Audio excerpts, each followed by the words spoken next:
Erika VanHaitsma is a dear friend of mine and joining us here today on the podcast. She is a happily married homeschooling mom of 5 from Michigan.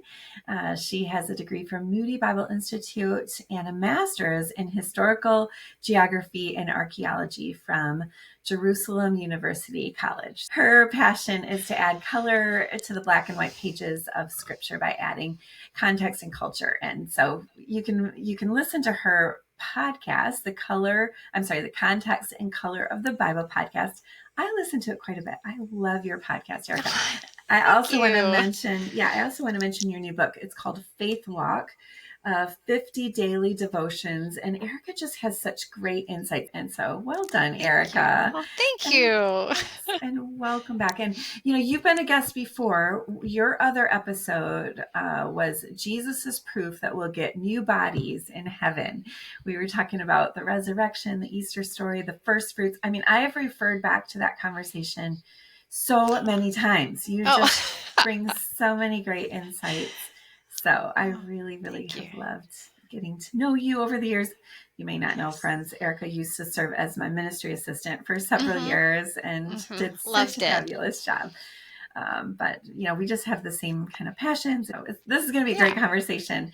Well, we're going to talk about a really interesting story today from Matthew 15.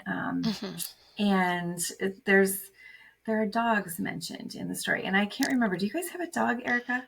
No, we just got a cat. I love dogs. Cat people. I would be both. Okay, you would be both. I would be both. That's unusual, I think. Yes. Most cat people are cats only kind of people. No, but I love dogs. Okay. So we are totally dog people, partly because my sister's allergic to cats. So we can't have cats. But we just got a new puppy. We named him Adorable. I was just letting him come on camera for a moment with Erika. But his name is Mosey Mo. We've had him just for 2 weeks. He's so much fun. He's a Shih Tzu puppy. And so I'm thinking about dogs during meals, Erika. Have you ever noticed what dogs do during meals? Have you ever noticed? They sit right at your feet. Oh, yeah. And when my kids were little, sitting in their high chairs, they would throw food over right to the puppy, who was always just right there under, the puppy knew wherever the baby was, the puppy knew that's where I need to be, because they're either going to get sloppy or get generous, right? And be tossing little bites of food. And that bothered me back then. And now my husband, one of our dogs, Louie, we have 2 Shih Tzus, and one of them just is like attached to my husband. If my husband's home, Louie is with him all the time. And so he always wants to get up on Ken's lap during mealtime. And so he'll sit there and he'll kind of rest his chin on the table, and he just watches as everyone's eating. But he knows that food is not for him. And I mean, once in a while he'll kind of turn his chin and we'll go, oh, no, you don't. He knows better. He knows his place. But so that's kind of the picture we're going to have in mind as we talk about this story, about the faith of a Canaanite woman. Right. Matthew 15. So Erika, any context you want to give to this story before we dive in? I think a couple things that we need to keep in mind. Mark 7 actually gives a context. It has the same story, and it tells us that Jesus and his disciples were trying to hide.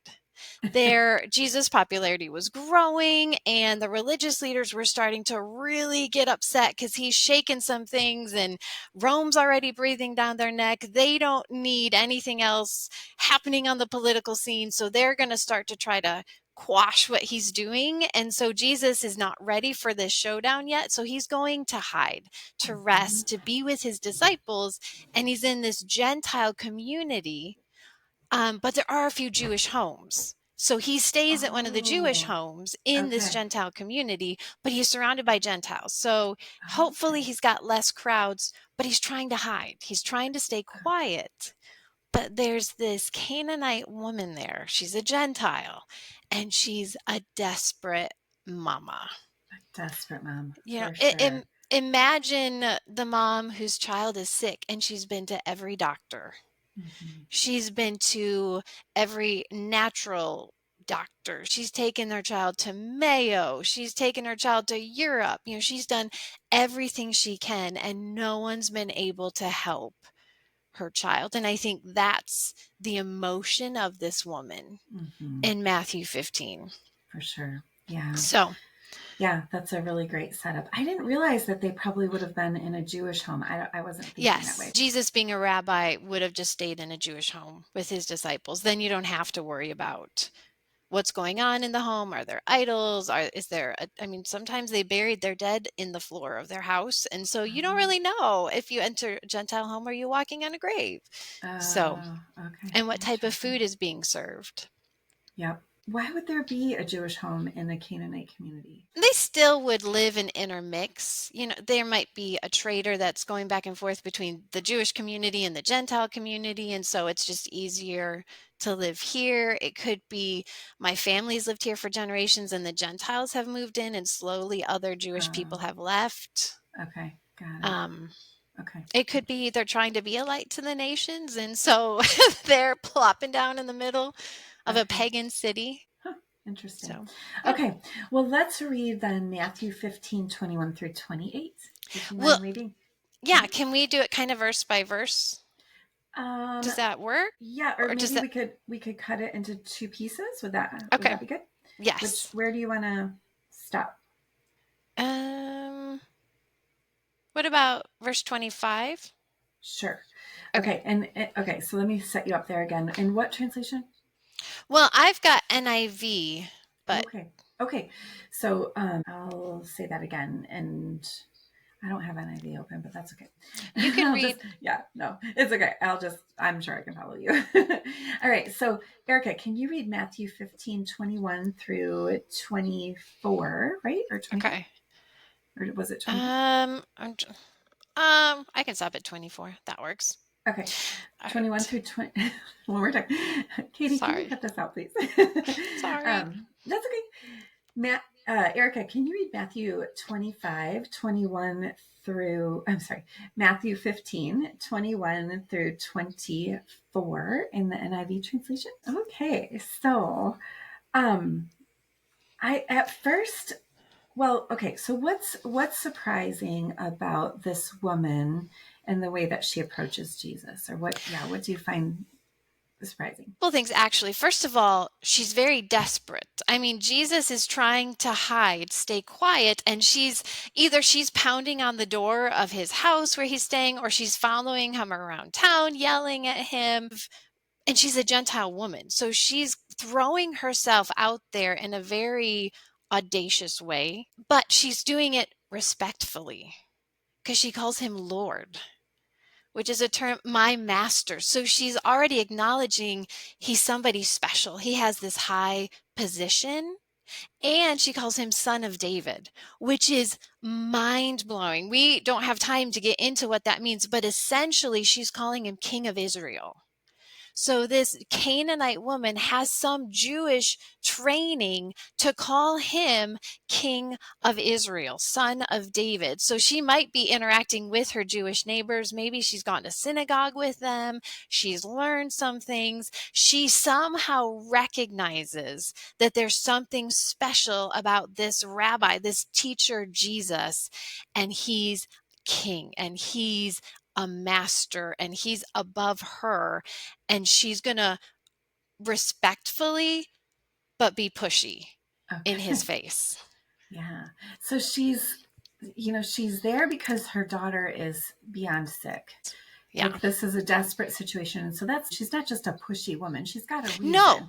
Yes. She's desperate. Yeah. She's a desperate woman. I think that's different than a pushy woman, right? It's true. Yeah. So she's crossing all these barriers, like the gender barrier, like, in Jewish communities, a woman wouldn't approach a man, and the rabbis, I think I read somewhere that the rabbis wouldn't even talk to their own family members in public. Is that true? Depends on the rabbi. Sure, some of them, yeah. So she's crossing gender barriers, but she's also, if he's in the home, she's not supposed to be entering. She knows that. Like, they know that. Yes. Everybody knows that. Yes. You can't go in their house. You can't eat with them. Everybody knows, right? And so she had to cross these barriers to get to Jesus, but not I like what you just said, not in a disrespectful way. It's very honoring. Mm-hmm. Like, Yes. she's got perspective on him that the Yes. Jewish leaders do not, right? They're not calling Yes. him son of David. Yes. They're not linking, because son of David, that links him to all the prophecies that Yes. were involved David. Like, it was through Yes. David's line that the Mm-hmm. Messiah would come. So in essence, Mm-hmm. is she calling him the Messiah? She is. She's calling him, yes, Messiah, King of Israel. You're the one they've been waiting for. Now, does she know all the background to it? You know, who knows? But she's calling him the Messiah, King. Messiah means anointed one, but it took on the idea of kingship. Okay. Because Yeah. kings were anointed. So is it I'm back and forth on this. At first I'm like, oh my word, it's so surprising he does not answer her a word, my translation says. Like the silence of Jesus. And so part of me is like recognizing, probably to the rest of the world, it looks like our God is silent to everyone. All the way back to Genesis 12, it looks like God has chosen his favorites, poured out his love and poured out his love and support, and given himself basically to Israel, to this Hebrew nation. And the rest of the world is like, well, do you care about anybody but these Israelites? Like that, it kind of feels like extreme favoritism. Like everybody else is just on the periphery. And you and me, we're not Jews, Erika, so we belong on the periphery. And so, but then on the other hand, I'm thinking maybe to the original readers, it makes a lot of sense that Jesus was silent when this woman comes to him. What do you think? Is this surprising or not surprising? I think because of how we've seen Jesus already react, I think they would be a bit surprised. Definitely there would be some rabbis that you would not be surprised. There are some very arrogant, they're people. And there's always going to be an arrogance and a pride. And so I think for some, you'd be like, yeah, that fits that one, that teacher, that they're not really talking and responding to that poor woman. But I think with Jesus, he's already shown such a love and a compassion for people that are hurting. Yeah. I think his maybe even his disciples or the readers were a bit like, oh, wow, he didn't answer her. Like, because she acknowledges that she is a Gentile. She doesn't demand his help. She says, I need mercy. She's begging him for mercy. She's acknowledging she can't demand anything of this man because he isn't her king. Although he's master and above her, he's king of Israel, and she's not a part of Israel. Okay. And so she's begging for mercy, and she's acknowledging my daughter is suffering terribly from demon possession. Does that mean she's in pain? Does that mean it's trying to kill her or get her to hurt others? Like, we don't know, but as a mom, we can identify when your child suffers, you suffer. Yeah. And so the heartstrings are massively pulled on this story. You have this desperate mama who is begging for mercy. Yeah. And you would expect Jesus' first response would be, of course. Yes. Yeah, of course I'll help you. I will. Yes, this poor child. You've called me king. I would love to honor that and help you. But he is silent. And it is shocking. And I think even his disciples, because they finally come along and they're like, would you get rid of her? Either she's making a scene and they're embarrassed, and just tell her to leave, Jesus, or give her what she wants so she goes away. But either way, Jesus, deal with this woman. We've had enough. And then he answers, and his answer, I think, it's directed towards them, but I think it's in her hearing. Okay. Before we go to that, I think this demon possession, I'm glad that you kind of emphasized what that means. Like, this is something that is completely out of her control, right? Yes. She's powerless. She doesn't know how to get rid of this demon. And it's very dangerous for her daughter. I can't remember, does this come before or after the story of the demoniac, where Jesus goes to a Gentile region, and it's as if he's going with that demoniac man in mind. Right. Like, we wonder if the other disciples even got out of the boat, Right. We're not even sure, right? They're just like, oh, stay away. But Jesus goes, and this is the only thing he does in the Decapolis on that trip. Yeah, then he leaves. So it's like almost like he makes this special trip for a demoniac. So. We should know he can handle this. I mean, he's already done enough. Right. He can handle this. Yeah. Well, and he not only can handle it, but he's shown compassion to Right. Gentiles, to Yes. women, to Yes. demon-possessed people. Like, Yes. this is a very out of the ordinary response. And Yes. yeah, and then the disciples are like, deal with this. Sounds like they're annoyed. Like, come on, Yes. they're like, Yes. they're This like, is embarrassing. She's making a yes, scene. come on, right? Yes. It's like, I'm picturing my kids at the table saying, Mom, make the puppy go away. He's bugging me, Yes. right? Like, Yes. Yes. this is like, I want to eat my Yes. food, because Jesus Yeah. is going to give us a parable here in a minute. But then what's interesting about Jesus's response, you say Jesus is responding to the disciples, but in her earshot, probably. Yeah, because she responds a bit to what he says. Yeah, so it's almost like he's not responding to Right. her. I was wondering about that because Yeah, I think she's here. I think she's in the vicinity, and he's speaking like maybe a stage whisper. Okay. So I'm talking to you guys, but I want everybody to hear. And he says, I was sent only to the lost sheep of Israel. So he's saying to her, you're right. I'm king of Israel. That's who I was sent to. As the Messiah, I am sent right now just to call the lost children of Abraham back to repentance. I'm not sent to the Gentiles yet. You guys are not included yet. And so he kind of puts up a barrier and says, in a way, he says, no, I'm not going there yet. I'm not sent to you just yet. But the story continues. Yeah. So Jesus is sent by God for Israel. Like, that is the primary reason that he was sent. And he's sent to Israel because all of the promises belong to Israel. All of the prophecies belong to Israel. And Jesus is the fulfillment of all of these. And so, like, without those promises and those prophecies, the story is incomplete.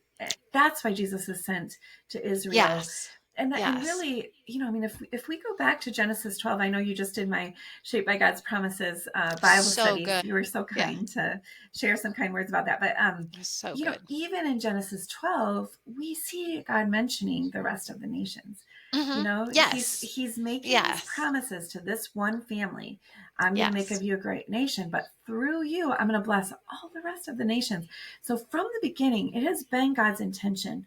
Like, he had us in mind, right? When he made these promises to Abraham, but it seems exclusive. Like, the word only stood out to me. Jesus answered, I was sent only to the lost sheep of Israel. It does sound pretty exclusive, and yet it's because of the promises and the prophecies that Jesus has to go to Israel.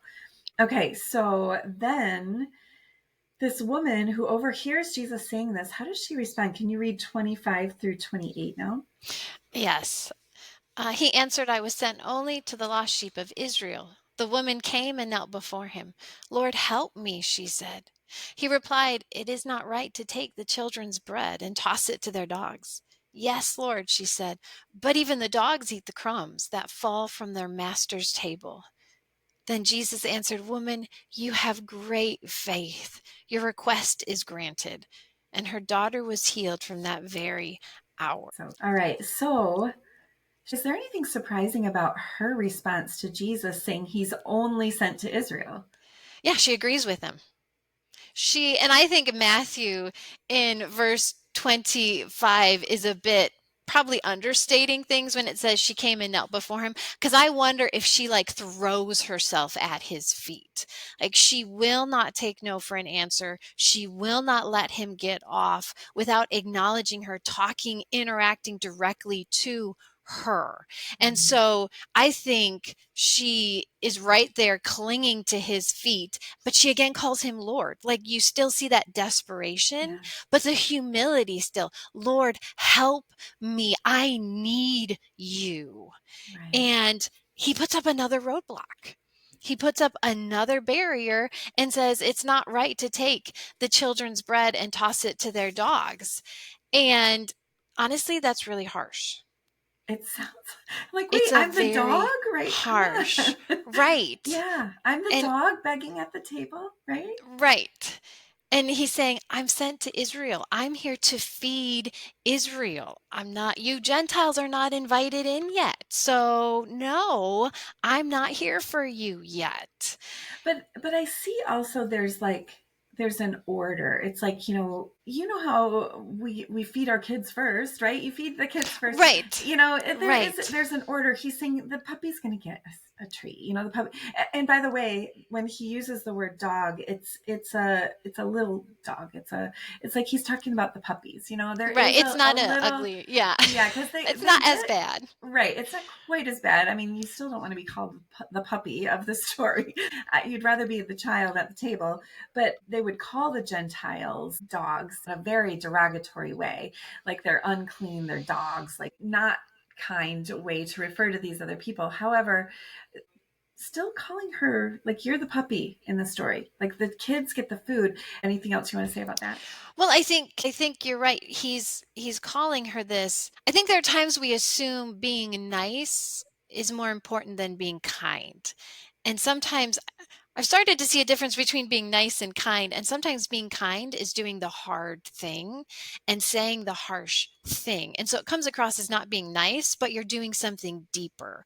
You're doing something more important than simply being the nice person.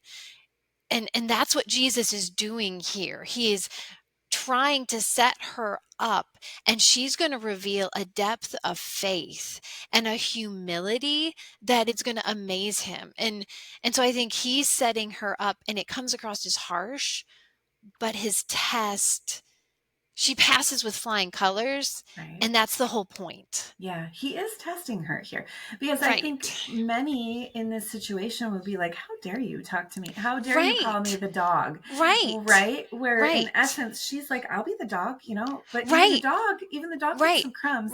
There's plenty on that table. Like I need something right now from you. Right? Yeah. She just, this woman amazes me, Shannon, because she's like, yes, Lord. Mm-hmm. You're right. I don't deserve anything from you because you're the King of Israel and you've been sent to Israel and I'm a Gentile. So I don't deserve anything. But all I'm asking for is a crumb. Yeah. And I know you can give me a crumb because a crumb from you, Jesus, is more than what I need. Mm-hmm. And you have way more than that to give. I mean, that blows my mind that she can be that humble and say, yes, you are right. But secondly, all I need is a crumb. Like, have you ever thought to ask God for just a crumb?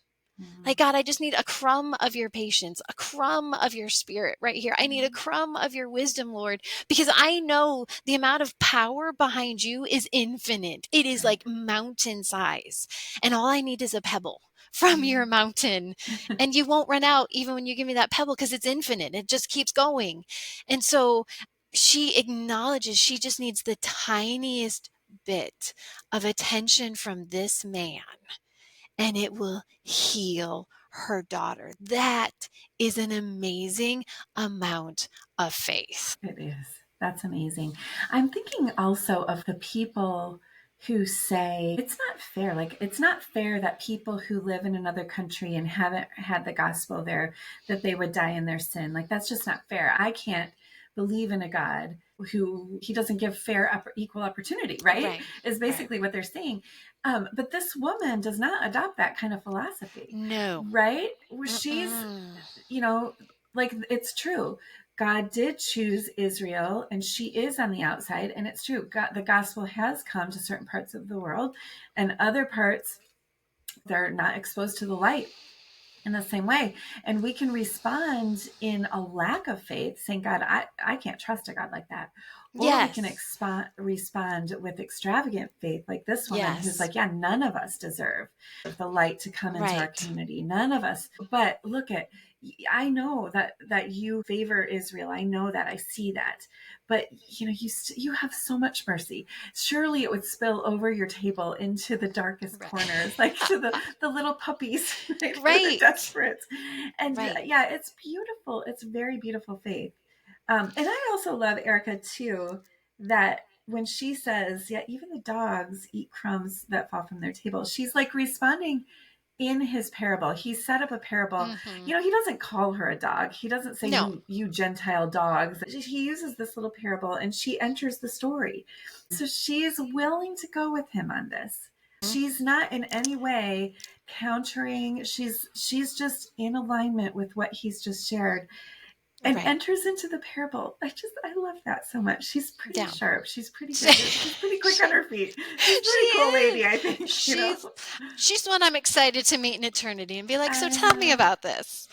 Yes. But one commentary I read said this is the only person to win an argument with Jesus. Oh, wow. I mean, that's how amazing her response is. You're right, Shannon. You are totally right. She enters in and she says, okay, but she bests him. I'll be the dog. Just give me the crumb. I will be anything. Yeah. And I think not only are we amazed, I think Jesus was amazed at her faith. And I love the idea that what amazes Jesus about people is not their clothing, their jobs, their money, how they look, but what amazes Jesus about people is their faith, and either how much they have or their lack of it. And I just think he probably got the biggest smile on his face. And he was like, disciples, come here. Did you hear what she said? Did you hear this woman? That's amazing.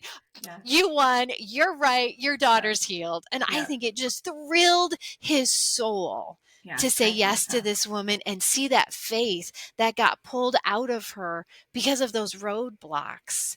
And I think we will meet this woman and her daughter in eternity. There's no doubt in my mind after this. But I think Jesus just loved it. I agree. And, I was looking at the part with the disciples. Like, that isn't really necessary to the story. I'm always looking for those parts that we don't need that part.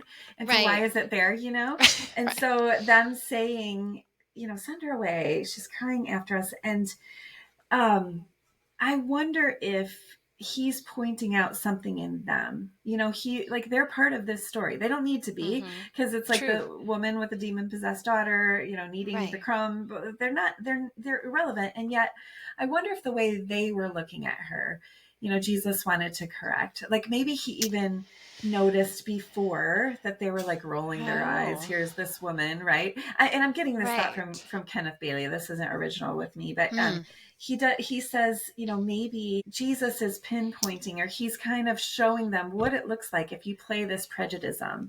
Like, we send people away who don't fit our ministry description, they're not included. And then his silence is like, showing differentiation to the disciples, and then like going like, I'm only for the house of Israel. Like, here you go. And then to see her fall at Jesus's feet. Like, is this really what you want? For people to just be left in their desperation when I'm here and I do have a crumb to give them? Like, is this really what you want? And I, so I think that's a challenge for me, like, to put people in parameters of like who Jesus came for, who is going to receive him, who might, I think we do have to deal with our own prejudice. And I'm not just talking about racial prejudice, but just like, people's pasts, people's this type of family, how they live, how they vote, how they, what clothes they wear, whatever it is, right? I love that you said Jesus is impressed with her faith. He doesn't have the same way of evaluating or judging people that we do. And so, and the disciples, they're being discipled in this moment. They are. That's a great point, Shannon. I mean, and then he comes back with, at the end, he calls her woman. He doesn't continue dog or pagan. He calls her woman. He sees her and acknowledges her. And you're right. I think that's a great point. He is showing the disciples she is still made in the image of God. And there is an amount of respect that this woman deserves, being made in the image of God, like any person on the planet. So true. And I love, too, what Tim Keller said, that he sees in her, there's no superiority complex. No. She doesn't say, how dare you call me a dog? But there's also no inferiority complex, right? She is not, woe is me. How dare I ever come and ask you? Like, she's not afraid to assert herself and get that crumb that she needs. And so this is the appropriate way. And so how do we live like it's true that we pray to a God, and we don't come to him with a superiority complex, nor do we come to him with an inferiority complex. Right. How do we live like it's true that we can approach God for the crumb? Yeah. A couple things that you see in this woman is she believes, first of all, that Jesus is able to help her, but she also believes he's willing to help her. And so even when he throws those roadblocks up, she's not stopping until she gets an answer directly from him. And willing and able. And because I have prayed many times, Shannon, and I've been like, I know, God, you can do this. I just don't know if you want to. And how often have I struggled with, I know God can, but will he answer me? Yeah. Somehow, some way, shape, or form. And I think this woman, she is tenacious. And she's clinging to him, even though like the door of heaven slams shut in her face. Yeah. She doesn't stop pounding on There's it. There's silence to her at first. Right. And sometimes we feel that. We feel like heaven, like there is a door slammed and there is silence on the other end of our prayers. But I think this woman knew that the God of Israel was good. Ultimately a good God. And so she could sit there and like pound on the door, not afraid he was going to open it up and smite her, but that he was going to listen. He cared. And I think if I really could live like this story was true, I think my prayers would be more like that. I would be willing to pound on the door of heaven, trusting that God is good, not afraid that he's going to get angry with me, that he has something better to do than deal with me, that my things are not important enough, that he doesn't really care, doesn't really listen. Like, no, even when heaven itself slams shut in my face, I'm still there pounding because I know behind that door is a good God. Amen. That I can trust. I think often we go after these false narratives of the world. And I think you just dispelled several of those right in a row. Like one of them would be that God doesn't hear me. Another would be that he doesn't care. He doesn't want to give me good things. Another would be he can't, right? He's impotent. There's nothing he can do. He doesn't see me. He doesn't care. He can't help. He doesn't want to. Like all of the above can be this false narrative. And this woman has the faith to set all of those aside and keep pounding on the door. Right. So living like it's true is having this tenacity to approach God without an inferiority complex, but also without a superiority complex. You know, because he's the king. She called him son of David. Like he's the king. He's the Lord. He gets to decide. And so we can't come to him with these prayers making demands. We're the ones on our knees begging. You know, it says she came and knelt before him. Right. This is the correct posture. It's a kneeling. It's a begging. It's not a demanding. You give me what's on that table. It's an all I need is a crumb. He is the king. He gets to decide. And yet here's what we're seeing. What we're learning about Jesus is that kind of faith it impresses him. He likes it. He responds to it. And when you want Jesus to say, I like this woman. I like her. I like her faith. And wouldn't that be just amazing that if he would say that about me and about you, Erika, and about our friends who are listening? Because I know, maybe we don't have demon possession, but we've got some heavy burdens in our lives. We've got our own kids that are struggling. You know, maybe with anxiety, with depression, with a sickness and illness, with things that you need to be on your knees with tenacity begging the king for a crumb, right? It had to be encouraging that this one that she called the son of David said, "Oh, woman, great is your faith." Yes. And so I think to live like it's true is that Jesus, you may feel like he's silent, but he sees my faith, right? As I approach him in faith, that is honoring to him, and he honors me, right? That he's a Lord who honors me when I ask, when I beg, when I come to him on my knees, and he's the Lord who can heal. She was healed instantly. The word says, "Be it done to you as you desire." So, well, Erika, thank you so much for an amazing conversation again. I have loved every minute of it. I so appreciate you. How can listeners find you and your podcast and your books? Well, my sister and I do the podcast together, and she also has created a website for us, the context and color of the Bible. I think it's .com. And so you can find us there, find our podcast there. You can find, I've written a book, so that's on our website as well. So great. Appreciate you guys and all Yeah. that you do to serve the Lord. Well, you too, Shannon. And thank you for having me. It's always an honor.